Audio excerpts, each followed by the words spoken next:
So one of the counterclaims to some of this is that the Gospels are written significantly after Jesus lives.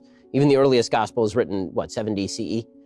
Somewhere 40 years after Jesus is crucified. So what's to say, that like most historical events, there is some play in the joints here. So that this would be the historical argument against the exact veracity of the gospel revelations. So I love this clip because when I heard it for the first time, I thought to myself, something's really off here. But I want first, and I'll bring it up in a bit, but I want to hear first what you have to say regarding that time gap and the reliability of the Gospels as historical documents compared to other ancient texts. Yes, even considering a time gap of 40 years between the crucifixion of Jesus and the date of the earliest gospel that Ben gives at AD 70, that would be a remarkably short time compared to the time gap that normally exists in ancient history between events and the first records of those events.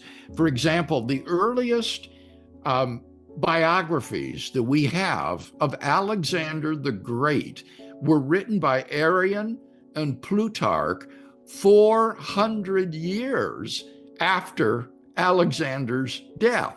And yet classical historians regard these as largely accurate accounts of the life of Alexander. This gap of 40 years that Ben talks about is incredibly narrow, because the living eyewitnesses were still about at that time. The apostles were still alive, who were the trustees of the Jesus tradition for handing it on. But the situation is actually much more significant than that, because what Ben doesn't recognize or take account of is that the Gospels and the letters of Paul are based upon traditions that go back even earlier to within a few years after the events themselves. And the example I gave in the clip was 1 Corinthians 15, 3-7, where Paul cites a tradition summarizing the death and burial and resurrection and appearances of Jesus that goes back to within probably the first 5 years after the crucifixion.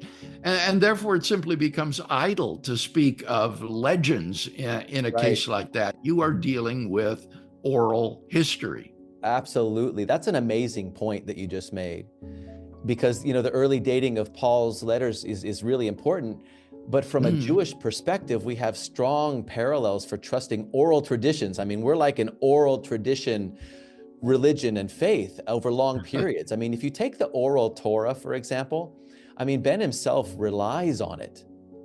It was only written down in the Mishnah around 200 AD, and the Talmud, which is a key Jewish text of law and tradition, made up of the Mishnah and its commentary, that was codified and written down between 500 and 600 AD, and that's over 1600 to 1900 years after it was given to Moses.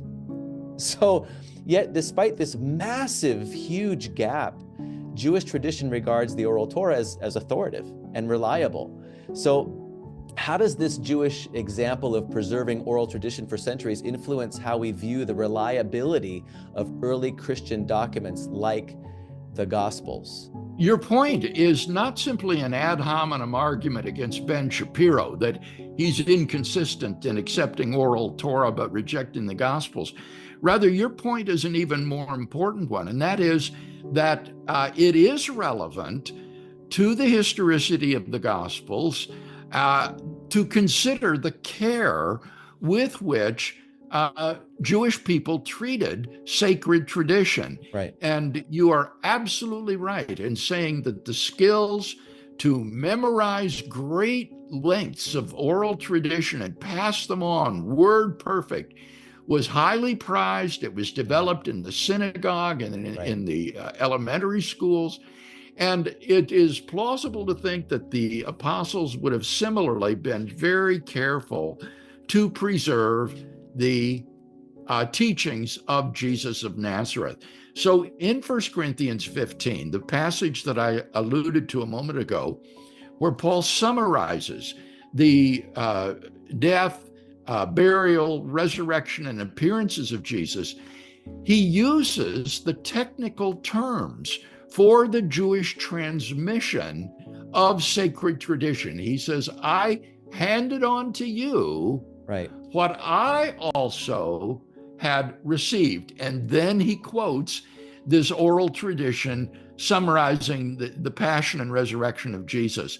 So your point is a good one, and it is definitely relevant to the reliability of the oral traditions underlying the four Gospels. If Jewish tradition can trust oral histories recorded centuries later, then it makes sense that early first century documents like the Gospels, which were written much, much closer, and even some of the epistles, even within 5 to 15 years, is that what you said?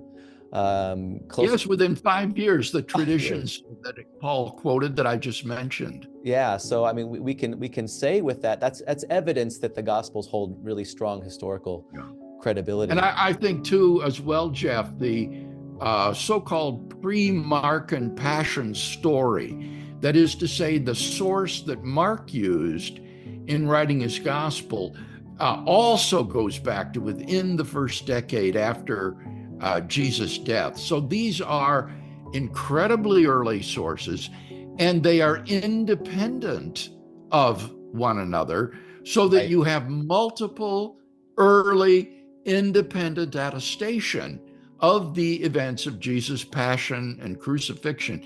And that is one of the most important criteria that historians use in assessing the historical credibility of ancient narratives. Wow. Yeah. And we can't forget that the disciples were being, the early followers of Jesus, which were mostly all Jewish, were being persecuted as well. Why didn't they write it down, right away? Well, they were being martyred for their faith.